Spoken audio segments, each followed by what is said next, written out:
here with all of you today. It's been a long and exhausting day for all of you, but for those who are here, I promise I'll quickly take you through the medical management of fibroids with a brief look into an update in the midst of the pandemonium, which was COVID, which really changed the way we looked at everything: patients, diagnosis and management. Vidyanu Rupi Mukti, through knowledge we shall conquer disease, was the motto of Nayak Hospital, where I spent 21 years. But there also and now, we are giving priority to women's health, which is why fibroids, which are seen in nearly 20 to 30% Indian women, it's an important topic because Ministry of Health and Family Welfare have also focused on this as an important issue we need to look at as gynecologists. We all know the various types of fibroids, but the update for us gynecologists is the FIGO classification, based on which we need to decide which type of fibroid needs to be managed in which way. This is important when we are planning and taking into account risk factors for the woman to know what is the best treatment for her. Unfortunately, nothing is right for everyone. ABCD or one size fits all does not happen, and the symptoms which are there for fibroids also are what merit whether she needs to be treated or not. Infertility. We've had some beautiful talks on infertility in the session prior to this, and this is one of the main reasons why we actually do go ahead to treat leiomyomas at all. But how should we treat them? Coming to the most important thing, in the past, it has been said that the good surgeon knows how to operate, but the better surgeon knows when to operate and when not to operate. Surgical management was the only thing we had in the past. Now we are looking at non-surgical interventions where we use our colleagues' help, like uterine artery embolization or MRI, HIFU. But medical options are something which you and I can also do, and here we can treat not only the symptoms but also focus on the etiology, for which you have GnRH analogs and selective progesterone receptor modulators. So this is what I'm going to focus on in the next 10 to 15 minutes. Watchful expectancy and patient observation is the hallmark of a good obstetrician, but not of a good gynecologist. So we need to do something when we have a patient who's coming to us with symptoms. Advances in surgery, we've had beautiful laparoscopic workshop and videos, but endometrial ablation, lap myomectomy, hysteroscopic myomectomy, all these are what people are being trained for and doing it. But is it really necessary? And of course, save the uterus has been the mantra for a lot of our AMOCs and FOXY themes, and hence the focus on medical management. And combined ossicles and GnRH analogs have been what were used in the past. But there was always the question mark that do the hormones in the combined pill fuel for the growth of the fibroids? What about the levonorgestrel intrauterine system, which was found to reduce the hysterectomies in the NHS by 50% when it was used for abnormal uterine bleeding? Is that also a good option? Friends, these are all things we need to think about. And we always thought that the dominant hormone was estrogen, causing growth of fibroids. But here we find another new villain. It's progesterone also, which has been found to be required for cellular proliferation and fibroid growth. Compared to the surrounding myometrium, fibroids express both types of progesterone receptors A and B, and hence both these are also potential targets for inhibiting fibroid growth. So what's new? By acting on progesterone receptors, selective progesterone receptor modulators produce several effects which can control bleeding and shrink the fibroid by direct anti-proliferative and pro-apoptotic or shrinkage effects on the leiomyoma cells. So here we are not just treating the symptoms, you are treating the cause and the actual pathology, and also inhibiting the LH surge leading to anovulation and then amenorrhea. Why not operate? There are certain drawbacks. I myself am a surgeon. I train a lot of my residents, but when the patient asks me, "Doctor, सब ठीक होएगा कि नहीं?" I said, "Life में किसी चीज़ की 100% guarantee नहीं है." So when we operate, we have to be convinced that it's really required. Problems like adhesions, incontinence, damage to surrounding organs, sometimes loss of fertility Fibroid recurrence, these are all other issues we have to deal with. And minimally invasive or minimal access surgeries also have certain potential issues for fertility and future pregnancy. What is our role? With rights come responsibilities. And as Uncle Ben told Peter Parker in Spider-Man, with great power comes great responsibility. So you and I, dear friends, have a lot of responsibility in deciding what is best for the patient who has come to your door. Do we choose medical, surgical or other therapies? So, what is there in our basket? NSAIDs are what we can give for symptomatic relief and for control of the bleeding, yes. Antifibrinolytic agents, hormones, if she wants pregnancy, give her ovulation induction, danazol, GnRH analogs, testosterone, all these have been used. But each therapy has to be chosen carefully. Women are concerned about weight gain, water retention, acne, breakthrough bleeding. This is an issue with oral progestins, especially because they are required in higher doses. With injectables too, in fact, menstrual chaos or irregular bleeding has been described as one of the problems, and loss of bone mineral density when it's used for more than 6 months in a row. I've already spoken about the combined OC pill, and there is a slight concern of mild increase in size of myoma in some women, and hence it's not recommended for long-term use. Coming to GnRH analogs, very good for 6 months or preoperatively, but associated with loss of bone mineral density. And ulipristal acetate was very popular, used in 5 and 10 milligram doses. And Nandita spoke about Jack Bernes. He had also presented a lovely study which showed that ulipristal was very good to reduce the myoma size prior to surgery. But unfortunately, reports of liver failure, even necessitating transplant, has led to withdrawal and a lot of resistance to using this, and hence, in fact, in our practice, we don't use this anymore. Our Hippocratic Oath says, first of all, do no harm, or primum non nocere, and we assess the balance between risks and benefits. Mifepristone is the new kid on the block, and I talk to you about the functional role of both estrogen and progesterone, and about the overexpression of both these receptors in fibroids. And this is the basis of why we are talking about, in various books and journals, the role of progesterone as a vital factor in fibroid growth, and because the binding is 3 times higher in fibroids as compared to the myometrium.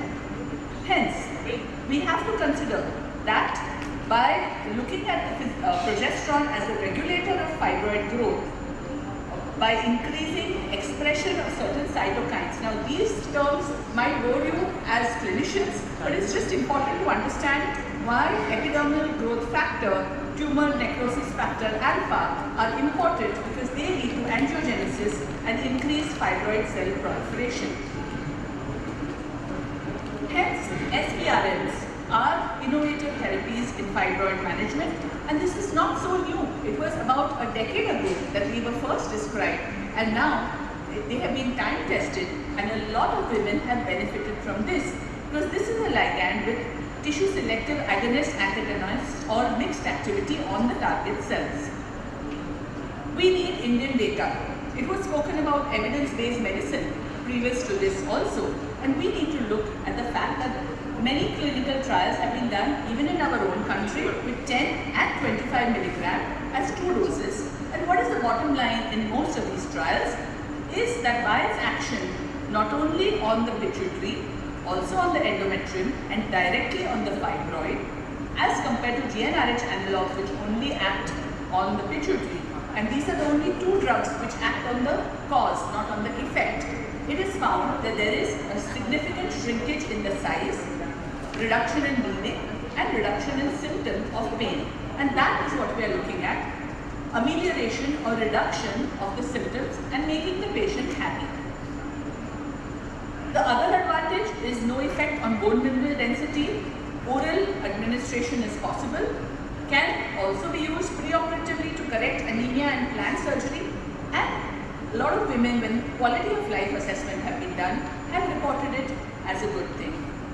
We all believe in Cochrane database meta-analysis, and this and international journals like Obs and Gynae and Fertility Sterility have also data related to SPRMs, which have shown that there is a higher rate of amenorrhea, reduced menstrual bleeding.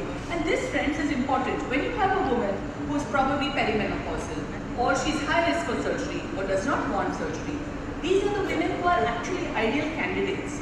And when you look at these large meta-analysis, we are talking about improving the symptoms and perhaps saving her from going under the knife when she is also at high risk. Another very large meta-analysis in the Green Journal of 6 studies involving 166 women with varied doses found rates of amenorrhea 63 to 100% and reduced leiomyoma volume by up to 74%. So friends, what are we saying with all this?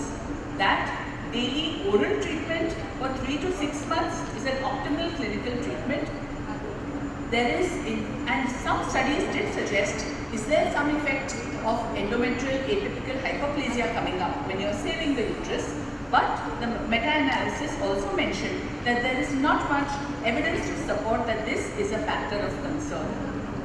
A 2021 very recent study has also given a comparison of study group of 10 milligrams for 3 months versus a placebo, showing a significant reduction in myoma volume and improvement in the main symptoms of dysmenorrhea and menstrual blood loss.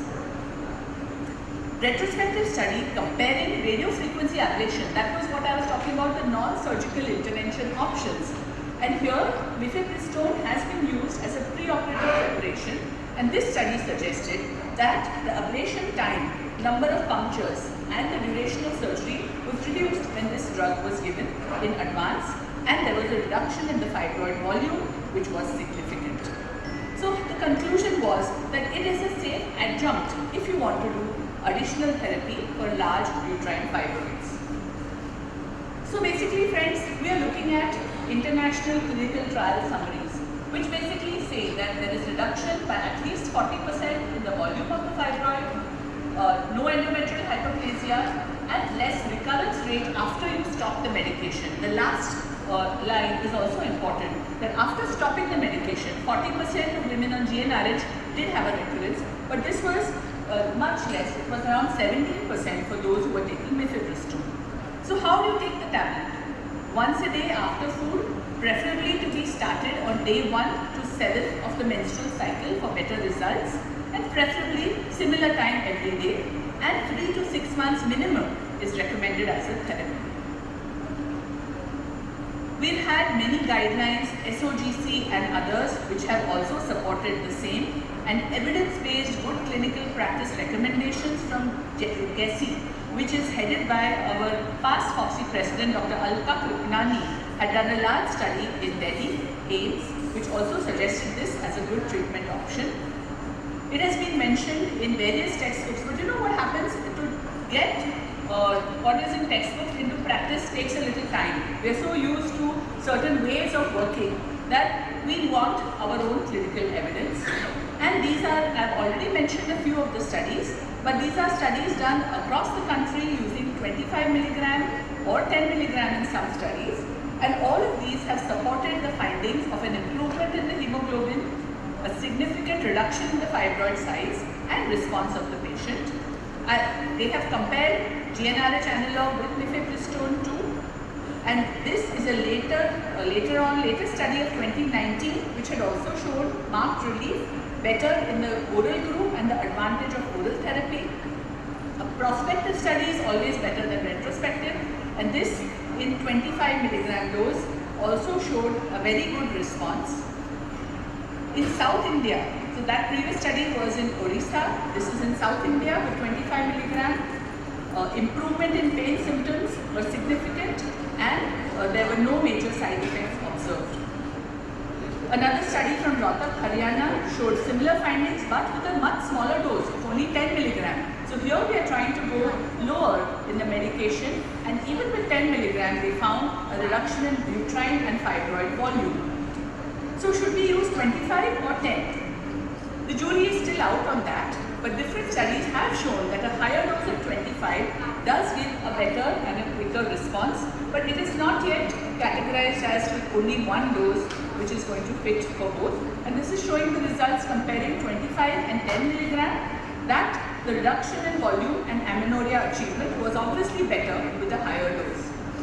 And the pictorial blood loss estimations scores, like we had in the PPH workshop together, visual estimation of blood loss should also be done for menorrhagia, and that was also better with a higher dose.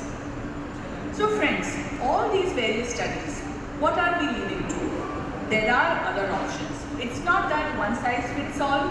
We should think about using other options in our armamentarium. We are hoping that in AICOG Indore, we are all going to meet again, but our previous AICOGs also, which actually happened. This was just in the last Lucknow AICOG where I had the fortune to go, about a very interesting case. So I'll end with this case, that it was a lady with hemoglobin of 5, with large multiple fibroids, with ischemic heart disease, aortic stenosis, mitral stenosis, and a renal vein thrombus. Now obviously none of us would like to operate on this kind of patient, and she was not fit for surgery. But giving mifepristone led to a reduction in volume, improvement in the hemoglobin, and symptomatic relief. And this is another thing where we can think that women who are high risk or unwilling for surgery, we can look at this also. And we've talked about safety, and importantly that it is liver safe and no pre-malignant changes. So friends, what is the role of doctor in society? We have gone away from the days when the patient used to say, "Doctor, तुम्हीच आमचे देव आहात, तुम्हीच आम्हाला सांगा." But तरी पण, I would say, we have a very important role in helping them to make right choice which fits into their book, and that is why I feel that we together can make a difference in the life of all the women with fibroids who are coming to us by giving them different options and helping them to choose. And here I would like to thank my COVID warrior team. We had been through a very tough time last 2 years, and we are still working as a hybrid model in COVID, and let's work together to